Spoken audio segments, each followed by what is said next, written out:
Now, I bucked at the camera. onto a show we do like. Jujutsu Kaisen. Jujutsu Kaisen. I think this latest episode was the best one. And I know we might be saying that every week. I think we do say that every week, but this one was really cool. Yeah. And not just because we finally get to see the panda.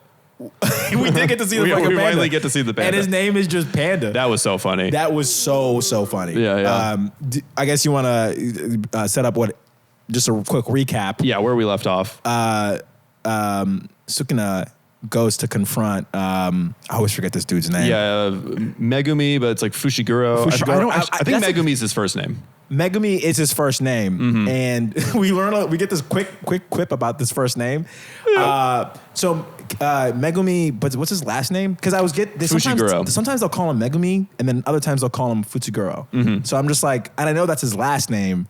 Yeah, and it's a little confusing because this show will do a bounce and forth. But usually they'll be like, "Yo, it's Midoriya." Right. And you don't use the Izuku. You like it's Midoriya. So it's like sometimes I'm like Megumi, and I'm like, wait. I thought you were... Yeah, I guess they're not, like, familiar.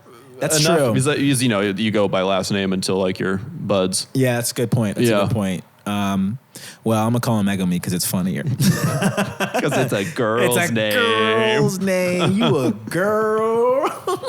It's just one of those funny, like, just thrown in a dramatic flashback. He's like, oh, my dad who gave me a girl's name. You're like, what? Why is this right before you die? Yeah. You're thinking about like, I can't believe I have a girl's name. Well, I think I understand why he brought that up. And it was funny. It made me laugh. But I mean, just starting up the fight, Sukuna comes out and it's just like, yo, your boy ain't coming back. I'm going to kill you. Yeah. But first of all, I want to see what you can do.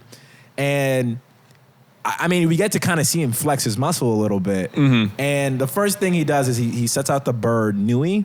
Yeah. Can we talk about this bird real quick? Uh-huh. Why does it look like the scariest owl from Hogwarts? Like if that shit came to my window, I'm like, nah, I ain't a wizard. Put me back in the fucking closet, doc. It looks like Haggard fucked an owl. Yeah. It really looks like Haggard fucked an owl, bro. Yeah. It's like, oh yeah, Harry, you're a wizard, but don't look at that kid. No way. Like really, I was just like, yo, this owl is fucking like gnarly looking, dog. Like for real. Yeah, it's got a crazy mask. And like its wingspan. I do love that at one point Megumi is like in trouble and the owl picks him up and you see his face and he's just like, he's like, we're gonna die. Fuck. He just clenches like, oh my gosh. I just saw my snake friend explode. Yeah, at one point the fucking Sukuna says like, yo, next time you hit me, put some curse in it. Yeah. And Megumi is just like, all right, here's my blue true. Bam! Fucking Anaconda comes up, bites that dude, and then him and the bird are just like smacking it up across each other. And I'm like, oh, this is gonna do some damage. Nothing. Absolutely nothing. Yeah, not even a little. It's like, you came too early, dog. Couldn't hold it in. He's like, gotta get out of here. Sukuna just beats the shit out of dude. Yeah. Beats the shit out of him.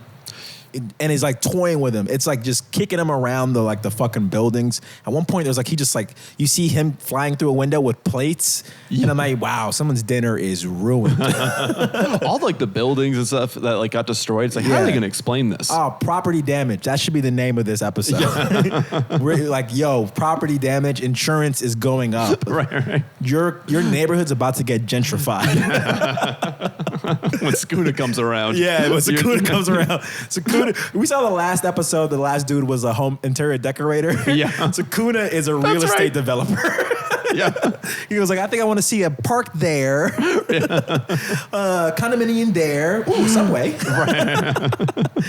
Gotta have a Subway. Oh, man. He's just rezoning everything. Yeah, but then I think I really like this part, and I wrote this down, and I want to make sure I want to get this right, is you get Megumi's, basically his I don't want to say manifesto. What's a good way to put this? His outlook on life. Oh my God, yeah. He's like, the only thing guaranteed to us is like reality is unfair. And I'm like, oh, that's such a great thing. And he's like, everyone's just a cogs in the system. And you kind of see a brief glimpse of his, I think his ex-girlfriend or someone he loved in his life. Yeah, I couldn't tell if that was his mom or sister or girlfriend. I hope it's his mom. Dude, yeah. Because it's like, oh, you really hate your dad. This dude hates his father. Yeah. He's like, my dad is a piece of shit who gave me this girl-ass name. Yeah. And my mom is dead. And my dad is now living a pleasant life, and I'm out here killing these curses. Right.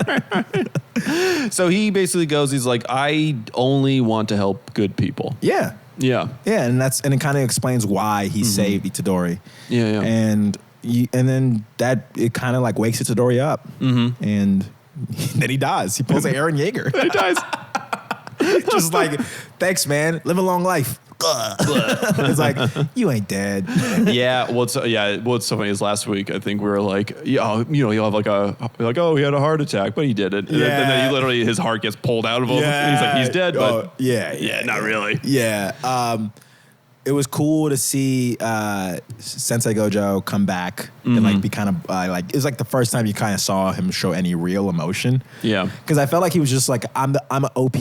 And nothing bums me out. But then seeing Itadori die, I don't know if it was because he liked the kid or if he was like, nah, my plan's ruined. Right. I wanted to kill this guy. Yeah, that's the only way we can do it. I'm mad because I didn't get to kill him. Yeah.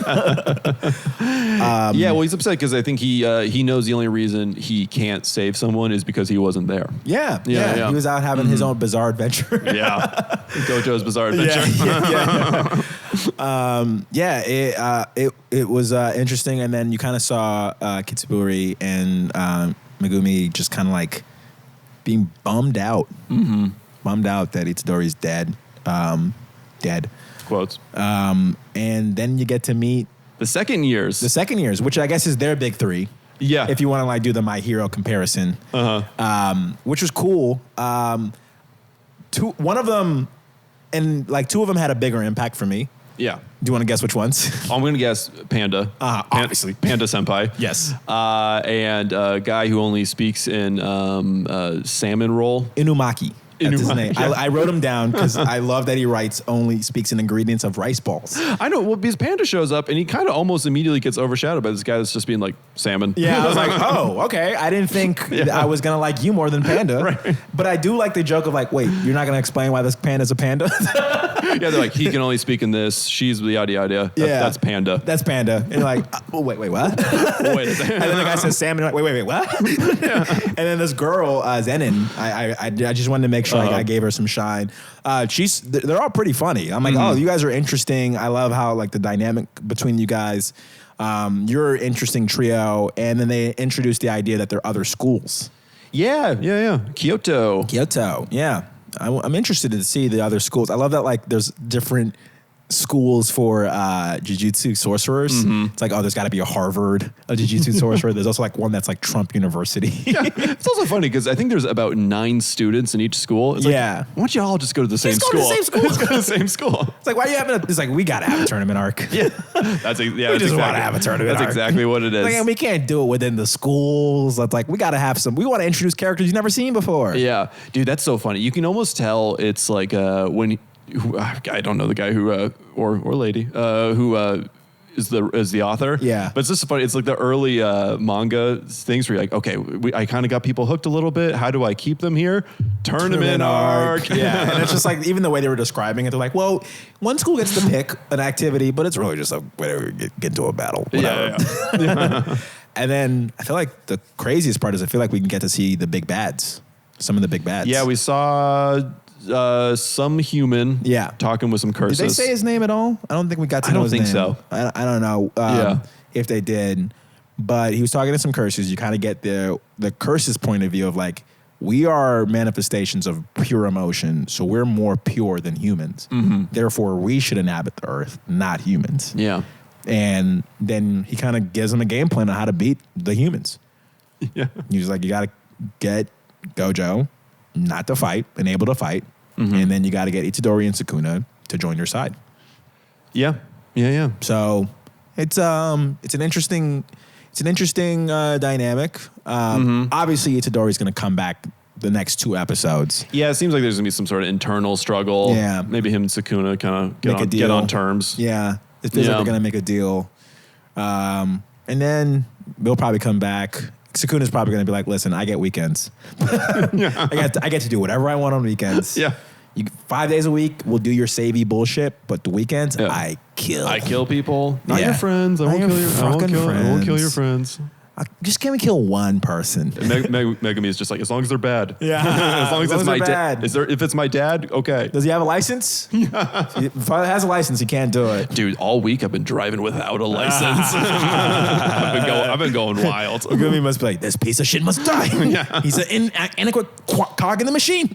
That actually does kind of go back to last week. I actually didn't realize that. That's why he hates that. That's why he hates that kid. That kid, he's like, I don't give a shit about this kid. He's like, if you're a bad guy, I mean, I don't know if I would constitute somebody driving without a license as evil. And I have a personal vengeance against people who drunk drive. Mm-hmm. But if there was someone who's drunk driving with a license or without a license, I would not give a shit. Yeah. I wouldn't be like, and he didn't have a license. He didn't have a license. Yeah, and that was the episode, man. Dude, this show keeps getting better and better, dog. Yeah, I mean, it's just like the fight animation is great. I love the character developments. Every little like morsels we keep getting. I will say that it did kind of fake us out when you thought you were gonna see Megumi fight Sukuna with his true strength. Because Sukuna got excited. Mm-hmm. I was like, oh, let's go. Yeah. Like I was like in my seat, like, okay, we're about to see some shit. Yeah. Cause like the fucking aura was coming out of him. Mm-hmm. And I was like, yes, let's fucking go. I'm about to see some eyes. My eyes are about to fall out of my fucking face. Yeah. And then you see it go down and I'm like, oh, I thought at first he lost energy. Mm-hmm. But then the reveal. Yeah. I thought that was smart. I think that was a cool way to like, you don't see Itadori's face coming back. Yes. You don't see like Sukuna fading. Yes. But you just see Fushiguro like drop his guard. Yes. First. Yes. And I think that was like a cool way to like reveal that. I thought like, that was a cool way too. And it made me go like, you are saving it for something better. Mm-hmm. And I don't know what that is, but at this point, 5 out of 5 episodes, you've killed it. Yeah. So I don't think I can like I trust your judgment in this part. Like, and that's like kind of a fun moment to have when you're like, oh, I trust this show now. Yeah. Like I'm in it for the 24 episodes. I think you're like, I don't know if there will be one that I'm like, what the fuck was that? But yeah. Yeah, I mean, I think it's going on all cylinders. I'm sure, they got to slow down eventually, but I think they're doing. Yeah. I think I'm in. I like the world, and I just want to know more about it. I just love that the guy went to the restaurant by himself, and he's just surrounded by curses. Yeah. And like it's like table for one. He's like, yeah, and he's like, wait. Are people just looking around like, yo, why is this guy who's dressed like a monk talking to him? You guys having a full-on conversation? Yeah. Does he have a sword? Yeah. Did he walk in with a sword? Oh, I don't know. I thought he had like a weapon. Maybe I got to rewatch that part. But I was just like, whoa, hold on. Like, he's like, one please. And then one please. They just walk in. And yes, the key to making curses take over the world. And people are like, what? Everyone's just like that would be really funny if they show him just eating and being like, yeah. The fuck is this guy talking about? Holy shit. Yeah. It's like, I'm not coming here anymore.